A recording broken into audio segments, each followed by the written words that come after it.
Villagers of Njukuak village described the road condition of Tousem subdivision in Tamenglong district as the worst in the state. The villagers pointed out that Tousem, which is located 16 kilometers from Tamenglong's headquarters, has been facing severe road issues every year round, which are exacerbated during the rainy season.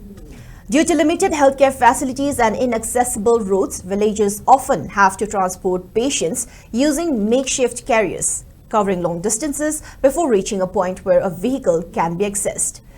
Yesterday, Wilam Hailu, 35, from Njukuak village, was carried approximately 10 kilometers in such a manner by the villagers until she could be transported to a hospital in Assam's Silchar due to her worsening health.